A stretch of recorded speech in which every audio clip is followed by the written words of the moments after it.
Dhe në fakt sa e vështirë është që se jemi kthyer direkte në bisedë, por përflasim gjithmonë për shkallën e amortizimit, që qeveria ka lënë të hapur që do të merret ka lënë të hapur.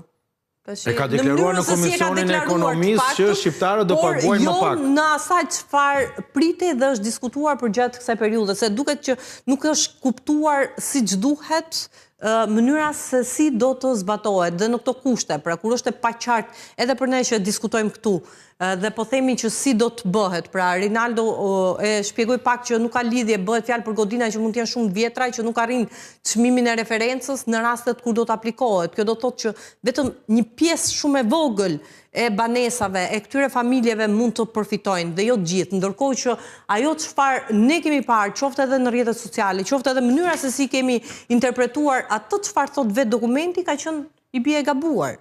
Tani mund fakti që ka paqartësi, le themi, në mënyrën se si do zbatohet kjo zbritje 1% për çdo vit amortizim, e bën të vështirë zbatimin?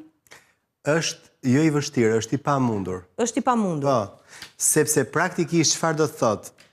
Tani, ti the pakën përpara që jemi ne të paqartë.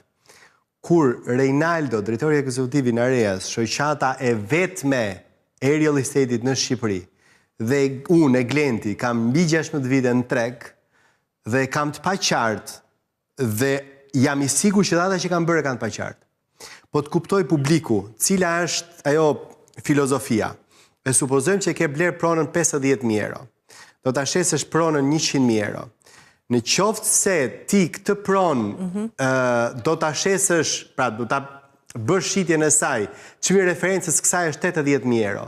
Në qoftë se ta shesësh prej vërteti më pak se 80.000 euro, pra ta shesësh po themi 6.000 euro, atëherë ti këtu mund të përfitosh nga 1%.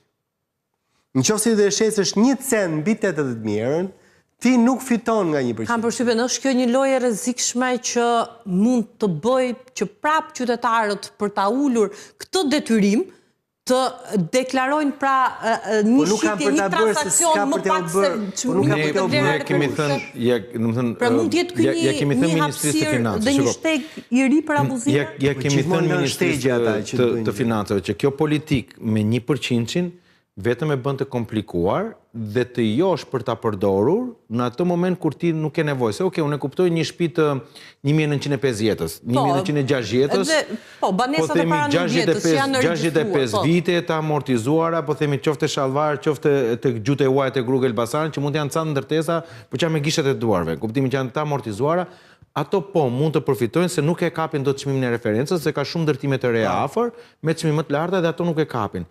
Por sa janë vetëm 5-6, po themi ndërtesa janë shumë pak në Tiranë që nuk e kapin çmimin e referencës. Pjesa tjetër janë një ndërhyrje ligjore pikërisht për ta adresuar, ku ndërkohë ke dhe pjesa tjetër janë të investuara, janë të rregulluara dhe realisht shkojnë mbi çmimin e referencës. Por çfarë do të bëjnë? Do të joshen, do të marrin këtë 1% dhe në një moment kur e kanë 15%, por qoftë edhe kur e kanë 5%.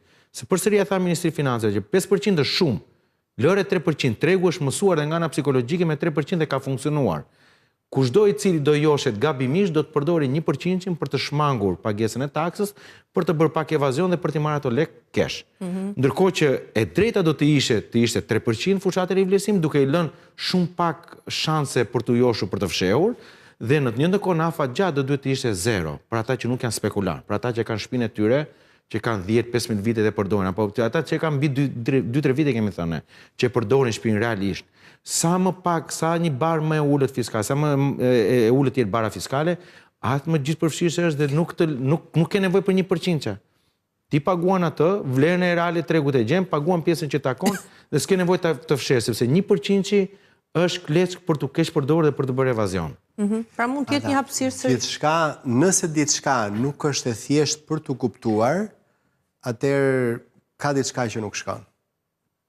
Dhe ajo që tha Rali pak më përpara, në çdo gjë që ne bëjmë, edhe në ligjet që miratohen, a ka mundësi të jetë super e qartë për një fëmijë 6 vjeçar?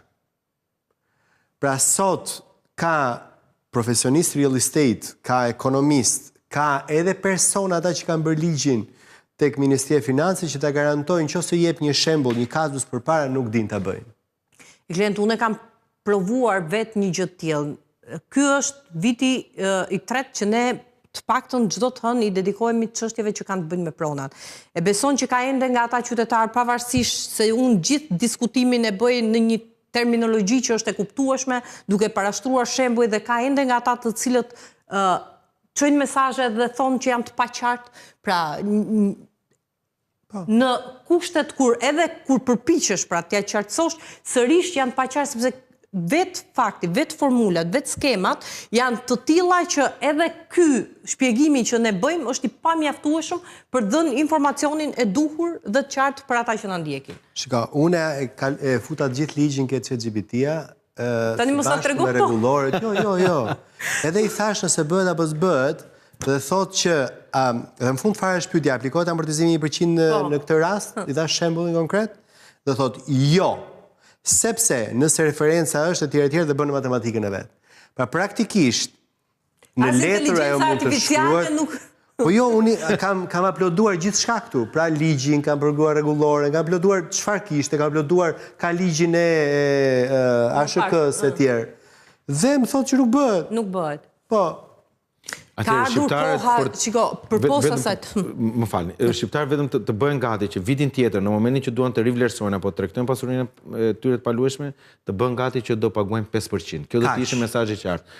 Bëhuni gati midis çmimit që i keni bler dhe çmimit që mendoni që vlen prona juaj, apo çmimit që ju doni ta shisni, sepse ndoshta nuk duan ta shisin 2026, po planifikojnë për 2-3 vite. Pra, bëni llogarit me çmimin që ju doni ta shisni në momentin e shitjes.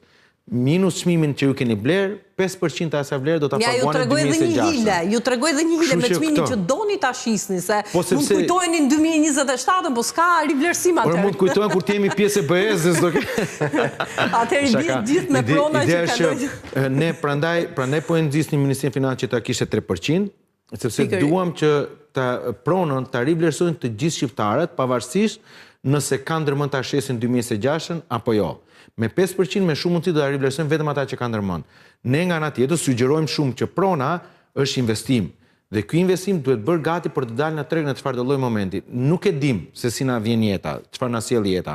Kështu që sa më likuid ta kesh pasurinë, sa më të vlerësuar me vlerë tregu, sa më pak taksa të duhet paguash, aq më shpejt e shet dhe aq më shpejt i merr paratë tua të këtij investimi. Prandaj themi rivlerësoni gjatë 2026, sepse mund ta shisin 2028-ën, mund ta shisin 2030-ën, nuk e dim se si do të jetë sistemi fiskal pas 2-3 vitesh. Si do jetë pas hyrjes në Bashkimin Evropian. Duke pasur parasysh një treg dinamik, si do jetë pas hyrjes në Bashkimin Evropian. Ose pas, shiko, okej. Se Blendi nuk beson në Bashkimin Evropian. Ai kupton që ne po e prekim. Okej, atëherë këtu do ju them se çfarë mendoj unë ka për të ndodhur. Në 2029-ën, parashikimi im, në 2029 ka për të qenë gati pjesa e Shqipërisë për të futur. Kam përmbaruar këto procedura, shkresurina, dokumente etj. 2027 ne kemi lënë, fundi 2027-s, Okej, dakor. Po na shton një 2 vite. Po vike fundi 2027-s, po vike fundi 2027-s. Afat fundor. Për arsye të asaj se çka Europa na ka bërë ne historikisht, ne do kemi drejtën, nëse kemi në atë kohë një kryeministër që me të vërtetë do Shqipërinë, për të kërkuar një super dëm shpërblim nga ato që na ka bërë në Europa gjatë historisë tonë. Okej? I cili mund të shkojë me multimiliarda dollar për të mos thënë triliona dollar. Nëse ti analizon, shef, kërkon se çfarë ka ndodhur dhe çfarë pretendohet në histori. Jo më larg se përpara 2 javësh, po dëgjoj një shkencëtar polak i cili fliste për këtë gjë. Okej, pra një arsye pse Europa nuk do që ne të na fusi, sepse ne na ka, do të thënë, do të kuptosh ca dëme që na ka bërë Europa që ne jemi tani. Në raport me çfarë? Me vonesat apo me politikat apo me vonesat? Në raport me ndarjet që na kanë ndarë shqiptarët nëpër kufit, pra vjedhjen e trojeve tona, e tokës tonë, historiku tonë, patjetër. Dhe këtu Europa është entiteti i cili do përgjigjet për këtë pjesë. Dhe nëse ne kërkojmë këto, atëherë detyrohet Europa të shpërblej, të dëm shpërblej, dhe mundet edhe ta çosh Europën në një shkundje. Nëse kërkon. Kështu që tani kur e ka Zanafil, tani kur kërkosh diçka nga Unioni, kur ato çfarë politikat kanë ndodhur përpara krijimit dhe formimit të Unionit? Patjetër që mund kërkosh. Mund ta fajsosh për politika që besoj unë, nuk e di. Në paktën kështu thoshte ai shkencëtari. Ti e hodhe një shashk. Patjetër. Dhe nëse ama ti bësh gati, e hedh të shashkën, pra je bërë gati institucionalisht, dhe ta krijon atë konsorciumin e vet, atë që unë e quaj shqiptaria, ku do jetë Shqipëri, Kosovë së bashku. Mund të jetë edhe momenti për të kërkuar bashkimin e trojeve. Po mënyra se si po shkojmë ne në BE nuk është si faktor. Shqiptaria do bëhet faktor dhe ti do bësh një Zvicër e Ballkanit. Ideja është për qytetarët, e sigurt është që në 2029 prona do të vlejë më tepër. Si pasojë bashkimit apo jo? E sigurt që prona vlen më tepër çdo vit. Pra, nëse është dikush mendon të mos investojë, sepse ka nga ata që thonë të pres momente, do ketë një shkundë, do ketë një rënje, do ketë një, nuk ka për të ndodhur. Nuk ka ndodhur, nuk ka për të ndodhur. Shqipëria është vetëm në ngritje, në të gjitha dimensionet. Për arsye të investimit që bëj vetë në qerre dhe investimet tjera që parashikojmë bëjmë, kam studiuar tregun e rajonit ton. Okay? Jemi minimalisht sa gjysmë e rajonit ton. Po, e kemi diskutuar dhe çka do të thotë, sidomos pjesa e Bregdetit, çka do të thotë ka vetëm ngritje. Nëse keni para, keni vizion për të investuar, investoni. Nuk është kur vonë. Paguani 5% 2026, mos e cilat janë vini për më pritshmëritë që vonë. kanë area në raport me pronat të cilat do të rivlerësohen, përkundrejt një detyrimi tatimor 5%. Ne mendojmë që se ju vini edhe me shifra. Jo, ne mendojmë që vitin... Sa pritet të jetë? Shiko, ja u kemi thënë përsëri Ministrisë Financave që normalisht janë 500.000 apartamente, ndërtesa, po themi banesa, të cilat janë kategori që mund të shkojnë në rivlerësim. Pra e kanë që mund të shkojnë në rivlerësim. Pse? Sepse kemi marrë parasysh çfarë nxori censis, çfarë është rivlerësuar në fushatat më përpara, që është diku te 250.000, kështu që llogarisim që 500.000 banesa, nëse do deshë shqiptar për të vajtur, për të rivlerësuar, mund të rivlerësohen. Realiteti është se sa do rivlerësohen për një vit, unë nuk besoj që ne kemi kapacitetin për të trajtuar më shumë se sa 50.000. 35.000 kanë qenë mesatarisht në fushata më përpara, mesatarë vjetore. Kështu që kategoria 500.000 për një vit nuk besoj që do të arritet. Sa janë rivlerësuar në fushatat? Më shumë janë rivlerësuar. 250.000 të treja fushatat, 2011, 2013, 2016, 2017, 2020, 2022, të gjitha bashk janë 250.000. 5 vjet. Po, 3 fushata, 5 vite bashk. Po, se u shty në 2020... Mesatarisht në disa, po themi mesatarë që ne kemi marë, sepse varet një fushat e ka pasur më të lartë më të ullet vlerën, po themi numrin e aplikimeve, ne kemi marë diku tek 35.000 ka që mesatarja, po themi. Sido që të jetë, e zëmë se 50.000, për themi për 5 vite, 250.000, 50.000. Për këto 50.000, pra 500.000 me 50.000 është shumë pak, vetëm 1/10 e banesave. Por duhet kemi parasysh që nuk rivlerësojnë vetëm banesat. Rivlerësojnë dhe njësitë komerciale, rivlerësojnë dhe tokat.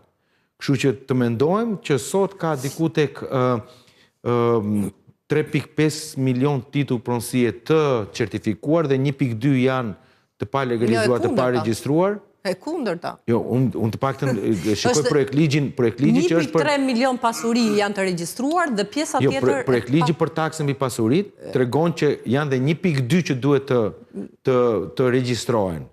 3.5 janë të certifikuare. Ka në para 2 viteve edhe në dokumentet qeveritar përcaktohej se 1.3 milion janë të regjistruara, ndërkohë pjesa tjetër pritet. Për banesa po edhe për toka dhe për gjitha. Për gjitha pasurit. Për gjitha kategoritë e pasurive në Shqipëri. Është shumë që një vit rivlerësimi të trajtojë çdo gjë. Po, kjo sfida që ka kadastra edhe në raport me regjistrimin dhe... Po, prandaj pra e kemi thënë. Sepse është shumë, 5% dhe është shumë.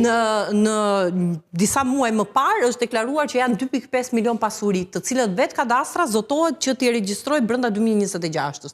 Që është një tjetër objektiv ambicioz se sa mund të arrihet regjistrimi. Duke pasur parasysh digitalizimin e çdo gjë tjetër dhe procesin e rivlerësimit, ne mendojmë që fushata e rivlerësimit po duhet kishte bërë më parë. Prandaj ne vlerësojmë që fushata 9 mujore që ju propozoi qeveria ishte pak, ata e bën një vit, ne ishim për ta bërë të paktën një vit e gjysmë. Pra kemi propozuar një vit aplikime, 3 muaj pra shkon që të emetoj faturat. Që edhe të shtyhet. Ndoshta shtyhet, por e sigurt është që të gjitha pronat nuk do rivlerësohen dot kështu për shkak të kapaciteteve që kemi për përpunuar, dhe ndoshta edhe për shkak të 5%-it. Ajo që dihet është që nga 2026 deri në fund të 2027-s, për shkak të strategjitë afatmesme të ardhurave, nuk do të kemi ndërhyrje në taksat që kanë të bëjnë me pasuritë e paluajshme, qoftë edhe tatimi. Prandaj duhet shfrytzuar shumë mirë 2026 për rivlerësimin, sepse në fund të 2026, fillim 2027-s, në janar 2027-s, nëse nuk shtyhet procesi i rivlerësimit, shkon përsëri 15% dhe shkon përsëri siç ka qenë në të shkuarën.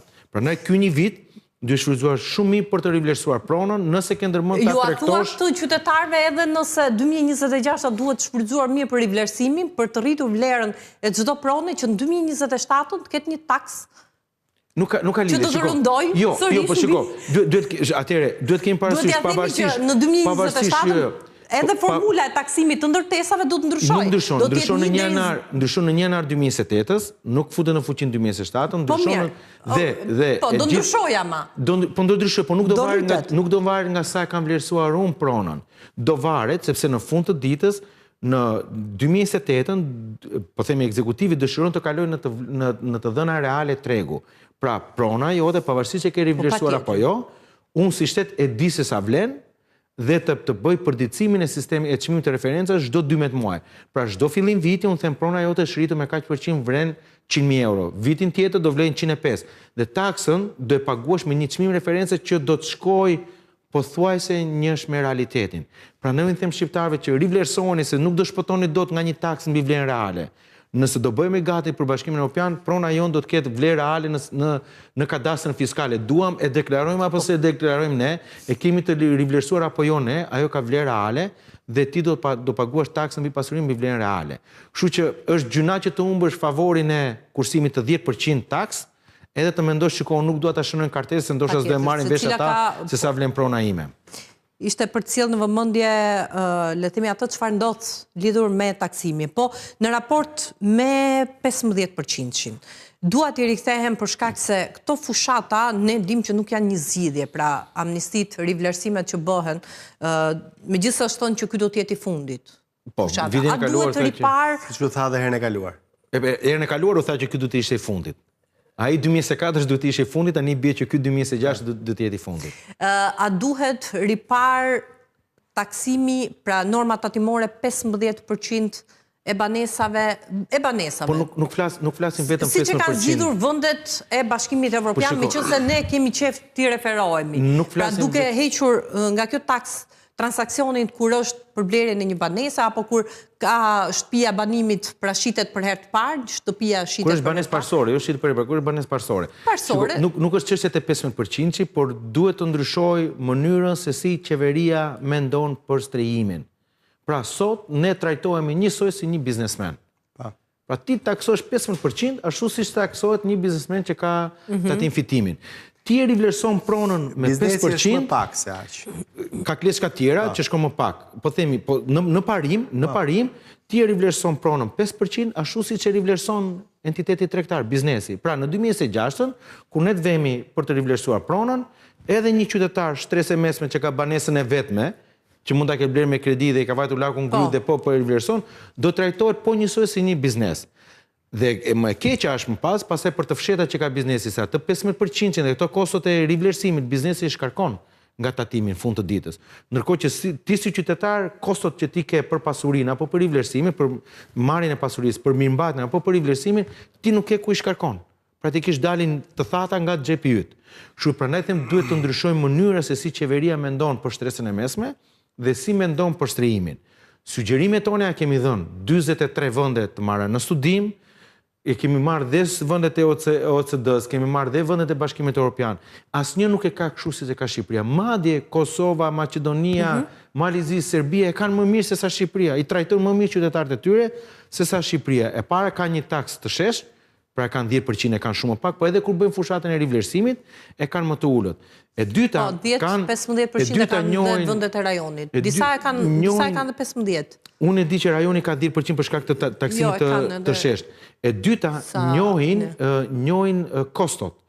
Koston e investimet që unë kam bërë për ta rinovuar, koston financiar për kredin, kostot e avokatit, kostot e regjistrimit pasurisë, kostot e ndërmjetësit pasurie paluajshme. Gjitha këto janë kosto që unë kam marrë, vërtet kam marrë 50.000, po mund të kem marrë edhe 10.000 të tjera, apo 20.000 të tjera, te duhet më njohësh këto kosto. Praktikisht, e dyta njohë në një moment kur ti e ke marrë një pasuri, ke jetuar, pra ti nuk po bën biznes. Edhe kjo zbritja është me dy presa se mund të shkaktoj sërish hapësi për abuzime. Por nëse zbritja të rishikohet. Zbritja financiare, nëse unë i kam faturat, madje, po të më thuash të lutem mbaj pak historikun e pagesës këstit kredis, mbaj pak rinovimin që ke bërë për shkak të performancës energjetike, për eficiencë e energjisë ndërtesave, që do na duhet, se miliona euro që do idhen. Jemi aposimi pjesë e Bashkimit Evropian. Nëse më thua mbaj pak faturat e mobilimin, mbaj pak faturat e elektroshtëpiakëve, praktikisht ti po më thua të lutem mblidhi gjitha këto dhe të dy bashkë po bëhemi partner shteti dhe unë si individ për të formalizuar ekonominë. Se unë do t'i kërkoj llogari mobilieri tjetër me pak faturët gjitha dhe do e formalizosh ekonominë dhe këto do t'i sjell në fund ditës ti kem deklaruar që të më zbresësh të marr përfitim nga taksat. E fundit është edhe sikur mos të duash të futesh, sikur mos kesh dëshirë të formalizosh ekonominë në këtë nivel, të paktën ndaje spekulantin nga pronësia fagjat. Nëse unë si familjar e kam bler, kam banuar në këtë shtëpi dhe po e shes sepse nga një familje vetëm, po bëm me një fëmijë, me dy fëmijë, po lëviz nga ky qytet në një qytet tjetër me punë. Pra praktikisht nuk po spekuloj, po i marr këto lek, po i fus përsëri në qarkullim. Më përjashton nga taksimi. Përjashtimin nga taksimi e para ndihmon shtresën e mesme që strehimin ta ketë përballueshëm, që unë këto taksa mos i çoj tek ajo familje tjetër që do blej shtëpinë time dhe të bëhet e vështirë për të. E dyta, duke përjashtuar nga taksimi, sidomos për fondet që rihyn në sistem, ti po gjurmon transaksione, po gjurmon paran, e di ku po të shkon paraje. Nuk po lëviz nga një xhep teca çanta dhe po të shkon prapë në të zezë. Por praktikisht ti e di sepse Reinaldo do marri përjashtim nga taksimi, atëherë unë e di që kam shitur këtë shtëpi kaq, ka marrë kredi dhe bashkë ka futur përsëri investime në këtë shtëpi tjetër. Dhe vlerat janë të gjitha gjurmëshmëria dhe vlerat janë të gjitha transparente dhe ti ke mundësi të shikosh ku po shkon ekonomia dhe në fund të ditës ti do marrësh më shumë lekë si shtet, sepse taksa do taksosh atë pronë për vlerën reale, jo për supozim sa të vlen ty prona, por për vlerën reale se do të kesh deklaruar në kontrata. Jo vetëm, për shumica e shteteve, për të mos thënë gjithë shtetet e Bashkimit Evropian, kanë incentiva për blerësit e parë, për familjet e para. Jo vetëm incentiva nga institucionet shtetërore, por edhe incentive nga sistemet financiare, nga bankat, sepse ata ju ulin bankat që ata të kenë pra nga 100 kredi që do japësh, 30 do japësh për këtë target group dhe do japësh me këtë normë interesi. Pra sot në Bashkimin Evropian, një shtëpi të parë, ti nuk e merr asnjëherë më shumë se 2.5% interes. Dhe më shumë fikse dhe gjithë kohë. Edhe mos ndodhi ajo që ndodh, në fakt që me të fatin digje dhe njohmi, se to që ka ndodhur, jo, kjo është mangë tash, pikërisht këtë gjë. Sepse kjo që po ndodh është pikërisht që penalizohen për shkak. Pra ti sot ke kredite buta që nuk arrin dot ti disbursosh në treg. E di pse?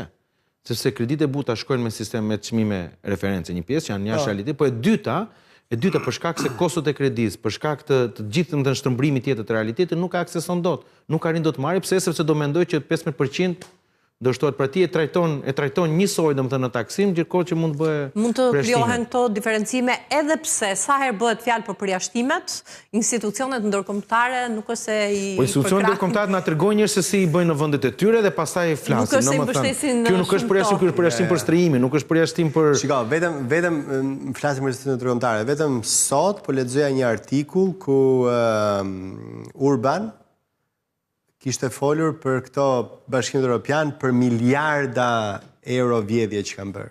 Kështu që please, mos flasim për institucionet europiane që janë të mira, janë plos. Vetë institucionet e fundit, javën e kaluar, për herë të parë Komisioni Evropian ka prezantuar, për herë të parë në historinë e vet, një plan mbi strehimin, mbi përballueshmërinë e strehimit. Kështu që vetë Bashkimi Evropian po lëviz në këtë gjë. Jo më ne domethënë që jemi vite mbrapa duhet lëvizim më shpejt. Edhe është pa diskutim një plagë sociale, duke marrë parasysh raportin e atyre që nuk aksesojnë dot dhe janë në pamundësi në pamundësi për të blerë një banesë në treg, edhe për shkak të këtyre dinamikave dhe ndryshimeve që ka pësuar tregu i pasurive të paluajtshme.